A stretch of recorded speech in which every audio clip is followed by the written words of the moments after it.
kaitan dengan kebijakan pemerintah yang meliburkan atau menertibkan semua warga harus melakukan aktivitas di rumah.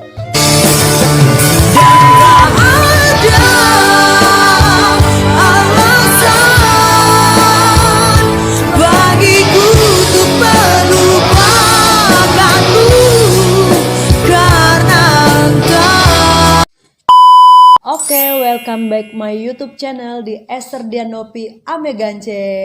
Yoe.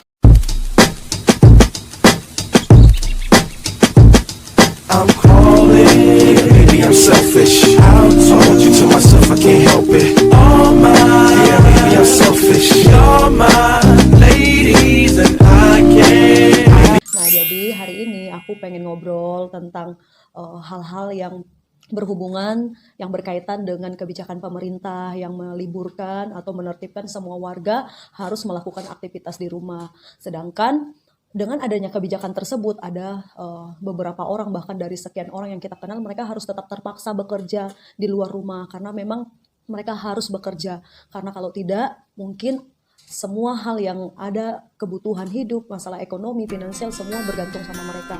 Jadi mereka dengan terpaksa harus keluar rumah. Nah, jadi sedih juga ya teman-teman ketika kita diperhadapkan dengan satu kebijakan dan kita sendiri melanggar kebijakan tersebut. Gimana menurut teman-teman nih? Kira-kira itu terjadi nggak sama diri kita? Nah, jadi hari ini itu yang pengen aku obrolin sama teman aku ya, Audrey. Di sini ada Audrey. Aku pengen ngobrol sama Audrey tentang kebijakan pemerintah yang membuat semua warga, masyarakat, semuanya harus bekerja di dalam rumah. Jadi menurut kamu gimana, Dri? Gimana ya? Karena kita semua pasti terkena ya dampaknya itu ya, dalam segi ekonomi, segi ya semua sisi sih. Cuman ya kita mau bagaimana, kalau kita nggak di dalam rumah juga kita susah juga ya kan. Ntar kalau kita terkena penyakit repot juga kan. Cuman aku kesian juga sih sama gojek-gojek sama grab yang memang mereka kerjanya itu di luar sebenarnya.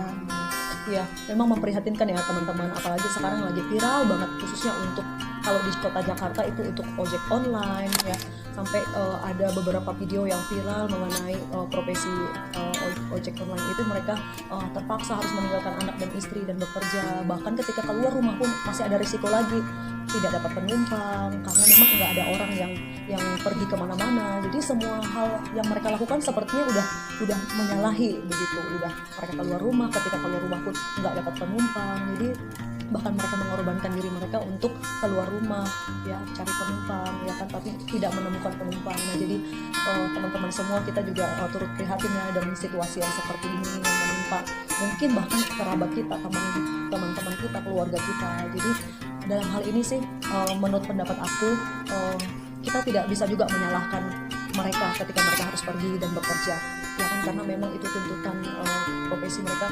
Tapi di satu sisi kita juga tidak bisa menyalahi peraturan yang udah dibuat oleh pemerintah, bahkan dari pemerintah pusat menyarankan bahwa semua warga masyarakat di kota bahkan di pelosok desa sekalipun sekarang udah diharuskan untuk melakukan aktivitas di dalam rumah. Jadi memang ini dilema besar yang sedang kita alami oleh bangsa kita, oleh semua orang.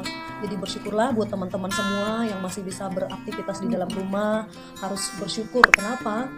Karena ada banyak orang-orang di luar sana yang menangis, merintih, mereka bersedih karena apa yang mereka kerjakan toh pun belum mendapatkan hasil.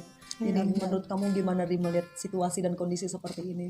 Ya dari aku sih, aku hanya bisa berserah juga kepada Tuhan.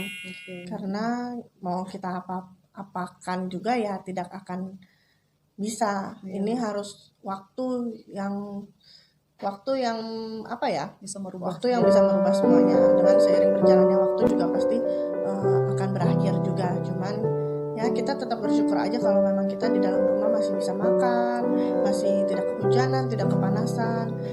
Untuk orang-orang yang bekerja di luar, kita doakan supaya mereka dan keluarganya bisa selamat juga, bisa sehat juga. Itu sih. Iya, Oke, jadi kalau dari aku sendiri teman-teman, aku tidak berani membuat satu statement bahwa mereka yang bekerja saat ini melanggar aturan. Iya, Aku juga benar. tidak berani menjudge seperti itu karena memang kalau kita melihat tuntutan kehidupan, tuntutan ekonomi, anak dan istri harus makan, sedangkan secara finansial Kalau mereka nggak keluar, mereka nggak dapat uang. nggak dapat pekerja, nggak Nggak menghasilkan. mengandalkan, Iya, iya. jadi di sisi lain memang inilah yang saat ini benar-benar banyak yang dikritik oleh banyak pihak. Kenapa sih orang Indonesia nakal, susah dikasih tahu, bandel susah dikasih tahu? Tapi kita juga harus melihat dari sisi kehidupan masyarakat yang memang punya profesi sebagai buruh harian atau pekerja lepas atau memang mereka yang seperti itu tadi Memang ojek kerjanya online, di iya, luar. memang di luar. Jadi mereka juga sebenarnya nggak mau mengorbankan kesehatan mereka, diri mereka, tapi karena tuntutan profesi mereka. Nah, jadi teman-teman, ini yang bisa kita obrolin hari ini. Biarlah obrolan kita ini juga bisa membuka wawasan kita semua bahwa apapun kebijakan yang terjadi, mungkin ada sebagian orang yang melanggar, tapi ingat, pelanggaran yang mereka lakukan itu ada dasarnya. Pelanggaran yang mereka buat itu juga ada satu hal yang mendesak mereka harus melakukan itu. Jadi kita berdoa semoga orang-orang yang memang berprofesi di luar, bekerja harus di luar rumah, supaya mereka semua sehat, dilindungi oleh Tuhan. Amin. Terima kasih ya Audrey ya udah ngobrol hari ini. Semoga vlog ini bermanfaat buat kita semua. Jangan lupa untuk terus subscribe, komen, dan share juga ke teman-teman yang lain. Dan kalau ada salah dan kurang dari obrolan ini, kita mohon maaf ya. Sampai ketemu di vlog selanjutnya, di vlog Esther Dian Novi Amegance. Yo.